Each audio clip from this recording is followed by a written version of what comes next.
Good morning, dear students. Students, in the previous class we have already discussed about the topic of AIDS. We were discussing about the immunodeficiency disorders, the disorder in which our immune system itself becomes very weak due to damage in B cells or T cells, or we can say reduction in the number of B cells and T cells. So we have discussed about the AIDS, its causes, symptoms and incubation period and the treatment. Now we are moving on to the next very important disease that is included in our syllabus, which is the disease of cancer. Now cancer, when we talk about this disorder, we have already discussed about it in our regular lectures, but let us talk about it in brief. That cancer is the abnormal increase in the number of the cells. We can say that it can be abnormal as well as uncontrolled increase in the number of the cancerous cells. So cancer, abnormal and uncontrolled increase in cancer cells that invade and destroy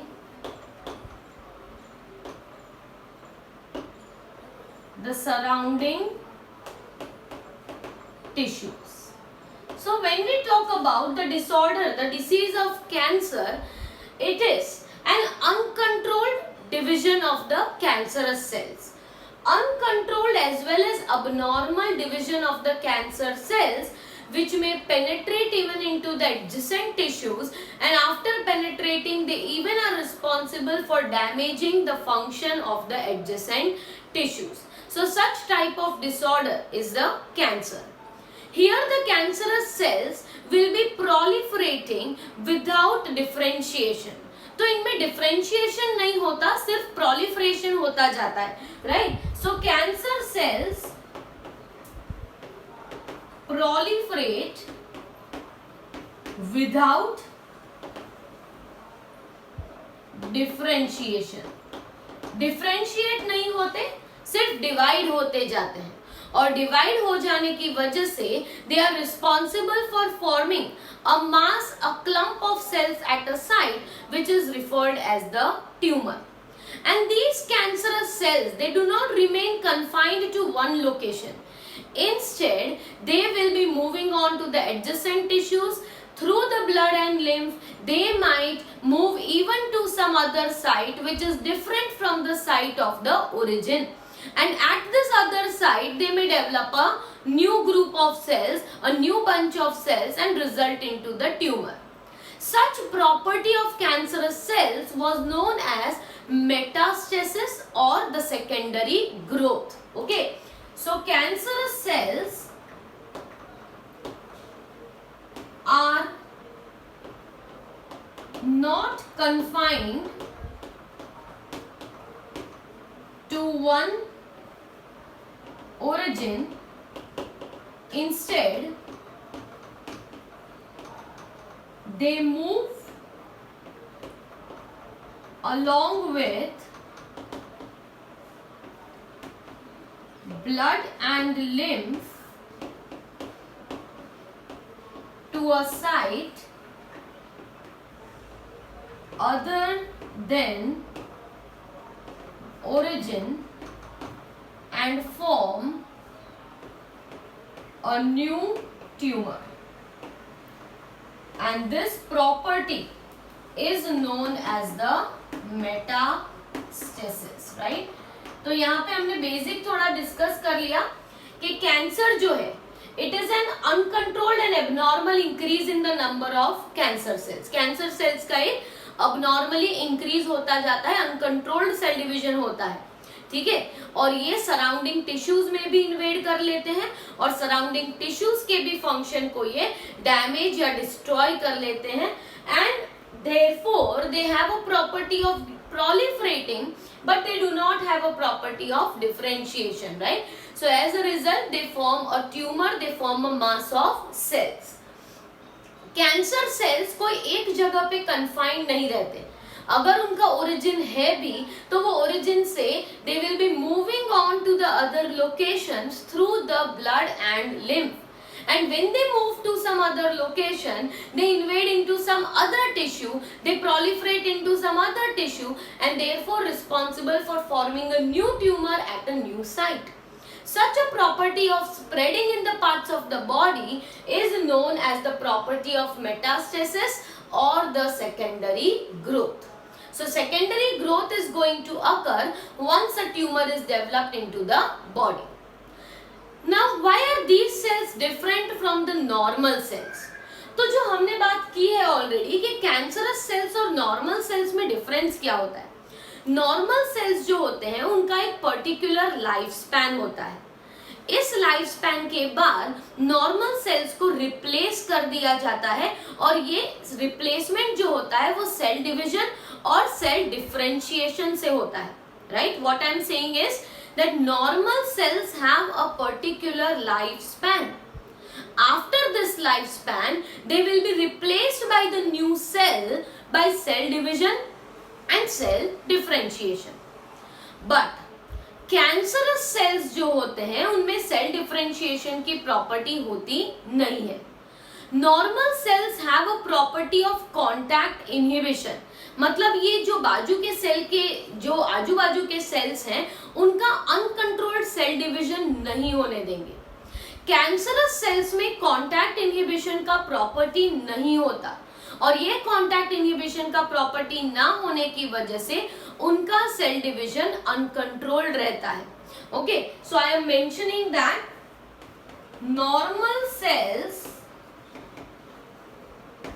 have a property of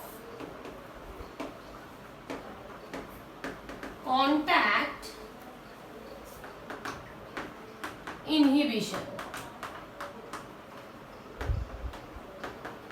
Cancer cells lose this property and continuously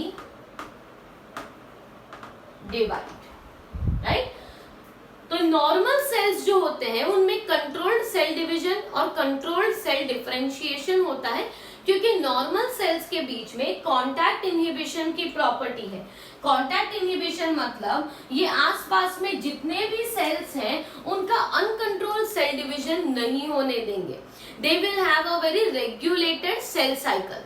but cancerous cells do not have this regulated cell cycle because they have lost the property of contact inhibition, and therefore cancerous cells continuously divide but they do not differentiate, and this results into formation of the tumor. Okay, so this results into formation of the tumor. अब हमने already previous classes में ये पढ़ा हुआ है that this tumor is of two types, benign tumor and malignant tumor. right, हमने already ये पहले डिस्कस किया हुआ है that what is a benign tumor and what is a malignant tumor. तो benign tumor कब कहा जाता है? तो जब कोई ट्यूमर एक ही जगह पे लोकलाइज रहे और स्प्रेड ना हो बॉडी में तो उसे benign ट्यूमर कहा जाता है. ये एक तरह का नॉन कैंसरस ट्यूमर भी होता है. ठीक है, it is a non-cancerous tumor which remains localized to one site only. Okay, benign मतलब the tumor remains localized to the site of origin. जहाँ पे origin हुआ है वहीं पे ये localized रहेगा. ये ज्यादा मतलब it is not damaging your more tissues, right? Damage is less. And in most of the cases it can be removed and it can be treated. ठीक है, तो benign ट्यूमर इतना ज्यादा डेंजरस नहीं है. जबकि malignant ट्यूमर का मतलब ये होता है कि ये जो कैंसरस सेल्स हैं थ्रू ब्लड और lymph they will travel to another part of the body, another tissue of the body, become localized at a new place and form a new tumor. And malignant tumors are therefore the one which spreads in the body, right? Spreads in the surrounding tissues, right. एक जगह पे localise नहीं रहता, ये बहुत सी जगह पे distribute होता है, फैलता है, और इसीलिए इसका ट्रीटमेंट भी जो है that is very difficult. So there are mainly two types of tumours, benign tumours and malignant tumours.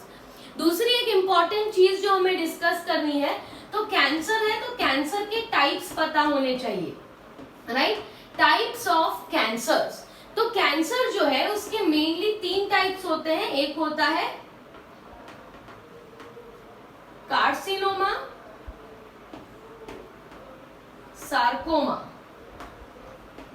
And leukaemia और ल्यूकोमास।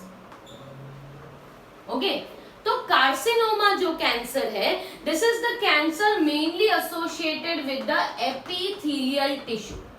Carcinoma is associated with the epithelial tissue, मतलब यहाँ पे सारे ही ऑर्गन्स के जो एपिथेलियल लेयर है, they are more prone to this type of cancer, जैसे कि लंग कैंसर है, ब्रेस्ट कैंसर है, ठीक है, स्टमक कैंसर है, इंटेस्टिनल कैंसर है, ब्रेन कैंसर है। ये सारे ही कैंसर्स है वो कार्सिनोमा में इंक्लूड होते हैं, क्योंकि यहाँ पे जो ट्यूमर बनने वाला है that develops in the epithelial tissue. Sarcoma is the cancer which is associated with muscles and the connective tissue. Muscles and the connective tissue. Okay, so this is mainly associated with muscles. Muscles या connective tissue, यहाँ पे connective tissue में include हो जाएगा bone cancer, cartilaginous cancer, और if there is cancer in any of the other parts जो mesodermal है origin में, लाइक एडिपोस टिश्यू है, राइट, तो एडिपोस टिश्यू का भी कैंसर डेवलप हो सकता है। तो ये जो कैंसर है कनेक्टिव टिश्यू के, टेंडेंस है, लिगामेंट्स है, तो इनके में सार्कोमा यूज किया जाता है, राइट। वैसे तो मोस्टली जो कैंसर्स होते हैं उनमें से 70 to 80% कैंसर्स कार्सिनोमा टाइप के ही होते हैं। सेकेंडली देयर आर सार्कोमा, जिसमें सबसे ज्यादा कॉमन है बोन कैंसर, ठीक है, बोन कैंसर बहुत ही ज्यादा कॉमन है, और leukaemia which is very well known by mostly everyone, which is the blood cancer. यहाँ पे बोन मैरो के अंदर अनकंट्रोल्ड सेल डिवीजन होता है, इसीलिए व्हाइट ब्लड सेल्स का नंबर बहुत ज्यादा बढ़ जाता है, तो वो होता है ल्यूकोमास, दैट इज ल्यूकोमा मतलब ब्लड कैंसर। तो 3 तरह के मेनली कैंसर्स होते हैं, ठीक है, carcinoma, sarcoma and leukoma. Now, after discussing about types of cancer, another thing that is important to know is the detection, that how can cancer be detected. Detection of cancer. तो cancer को detect करने के लिए सबसे common जो method है, मैं यहाँ पे सिर्फ ब्रीफ में लिख रही हूँ, that is biopsy of the tissue, right. सबसे इजी जो मेथड है बायोप्सी ऑफ द टिश्यू, या तो हम कह सकते हैं बायोप्सी ऑफ, पहले तो बोन मैरो की बात करते हैं। तो बोन मैरो जो है उसमें से एक छोटा सा टिश्यू लिया जाता है, and that tissue is been observe for any morphological और physiological changes within that tissue, and if any suspected change is observed, then it can be considered that the person is suffering from the cancer of the bone marrow, that is blood cancer है। दूसरा हो सकता है biopsy through endoscopy, कई बार क्या होता है कि जो जेनाइटल रीजन्स के कैंसर होते हैं, जैसे कि प्रोस्टेट कैंसर है, सर्वाइकल कैंसर है, यूटेराइन कैंसर है, इन्हें डिटेक्ट करने के लिए through endoscopy, right, through endoscopy there will be insertion of a very small camera from the genital region, and even a small part of tissue can be taken from there. Directly endoscopic observation भी किया जाता है और biopsy भी किया जाता है, दोनों कर सकते हैं, ठीक है। तो एंडोस्कोपी में through the camera which is inserted into the reproductive tract, वहां पे देखा जाता है if there is any change in the existing tissues, और इन सम केसेस वहां से कोई टिश्यू एक्सट्रैक्ट भी किया जाता है और फिर उसको लैब कंडीशंस में ऑब्जर्व भी किया जाता है for any change in its anatomical structures, right? So these two are the common methods of biopsy. इसके अलावा the another method which can be used for the detection of the cancer is the use of the CT scan and magnetic resonance imaging. ठीक है, CT scan जो होता है उसमें भी X-rays use की जाती है और through the X-rays different tissues are being observe for their any changes. MRI, यहाँ पे मैग्नेटिक फील्ड यूज होती है, that is non ionising radiations are being used for detecting the changes which have happened in the tissues or the organ, and through that it can be considered that whether it is abnormal or whether it is a normal type of tumor.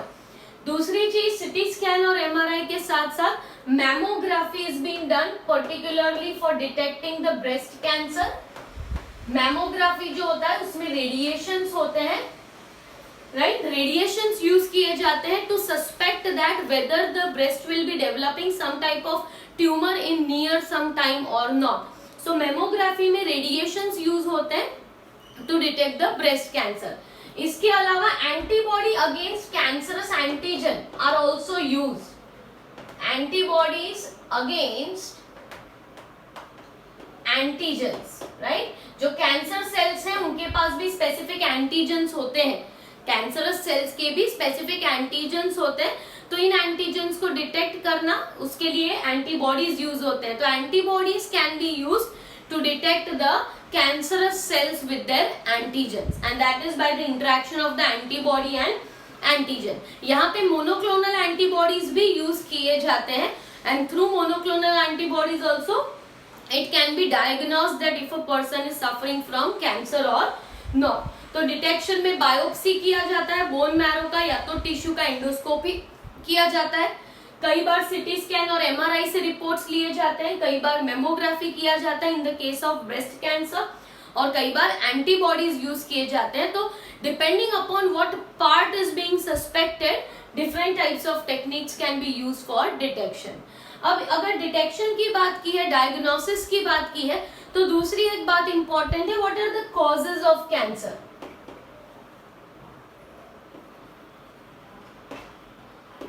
Causes of cancer, तो cancer के causes जो है वो तो बहुत से reasons होते हैं कैंसर के, but there are some of the oncogenic transformation. One of the method is oncogenic transformation. Oncogenic transformation का मतलब क्या होता है कि यहाँ पे जेनेटिक चेंज होता है ड्यू टू रेडिएशंस और due to some of the substances. कोई ऐसे केमिकल्स होते हैं, कोई ऐसे रेडिएशंस होते हैं जिनकी वजह से हमारे जेनेटिक लेवल पर वेरिएशन आ जाते हैं and that can be one of the most prominent reason, right, कि ऑन्कोजेनिक ट्रांसफॉर्मेशन मतलब एक नॉर्मल सेल जो है वो ऑन्कोजीन मतलब कन्वर्ट हो जाता है into a cancer causing cell और कैंसर कॉजिंग जीन। तो ये ट्रांसफॉर्मेशन, जेनेटिक ट्रांसफॉर्मेशन कब होता है, तो it can occur through radiations और it can occur through the chemical substances, right. इसके अलावा ट्यूमर वायरसेस भी होते हैं। Oncogenic transformation, tumour viruses, some of the viruses itself when enter into the body they transform normal cells to cancerous cells, they are responsible for cancer. तो oncogenic transformation मतलब genetic level पे change हो जाना। कई बार viruses जो होते हैं they are also responsible for causing of the cancer। पर इन दोनों के अलावा according to your textbook we have physical agents, chemical agents, biological agents, right. तो ये थोड़ा इजी है समझना। फिजिकल एजेंट्स में different types of radiations, ultraviolet radiations मतलब अगर कोई इंडिविजुअल ज्यादा देर तक सनलाइट में है that can also be the reason for cause of the skin cancer. इसके अलावा हम फिजिकल एजेंट्स में those individuals who are constantly smoking, right, they are also more prone to the cancer. Chemical agents में substances like nicotine या caffeine जो होता है उसके साथ साथ निकोटीन जो होता है, ये दोनों कैंसर कॉजिंग सब्सटेंसेस हैं, केमिकल सब्सटेंसेस हैं। इसके अलावा केमिकल में और जो इंक्लूड होगा निकोटीन और कैफीन के अलावा देयर कैन बी इवन जैसे कि कंबशन होता है ऑयल का, पेस्टिसाइड्स का कंबशन, ऑयल का कंबशन, राइट, तो उनमें भी ऐसे केमिकल्स रिलीज होते हैं that are inducing the cancer, right. तो वो भी एक वे है by which the chemical substance can lead to cancer. Biological agents में जैसे मैंने पहले कहा, there are some of the tumour viruses, ऐसे वायरसेस होते हैं that can also lead to the cancer. तो these are some of the causes of cancer जो ऑलरेडी हमने प्रीवियसली बात की हुई है। And lastly if we talk about treatment, तो ट्रीटमेंट जो है कैंसर की, उसमें सबसे कॉमन है surgery, radiation therapy, chemotherapy, and lastly which is very prominent, immunotherapy. These four are the treatments of cancer. Surgery में a particular part of the or tissue which is being affected can be removed. अगर early stage में detect हो चुका है तो उतना particular region जो है उसे remove कर दिया जाता है। Generally oral cancer में आपने देखा होगा that a part of mouth is being removed, ऐसा किया जाता है। रेडिएशन में रेडिएशंस यूज किए जाते हैं, एक्सरेज जो मेनली कैंसरस टिश्यूज पे टारगेट किए जाते हैं, but sometimes they even affect the surrounding tissues. Chemotherapy में ड्रग्स दिए जाते हैं, मेडिसिन दिए जाते हैं which are being injected into your body and they mainly affect only the cancerous cells and do not do harm और very little harm to the surrounding healthy tissues. Immunotherapy is a natural way of increasing the immunity of an individual to give interferons which can fight against the antigens, right? तो antigens या viruses जो cancer causing है उनके सामने fight करने के लिए immune system को ज्यादा effective बनाया जाता है through the immunotherapy. So all these four types of treatments are available for the treatment of the cancer. Students, this was the last topic, the topic of drugs, and that is the different types of drugs which we have already discussed. That has been discussed by us in our regular lectures, so we will not be continuing that topic again, and next lecture we will begin with the new chapter.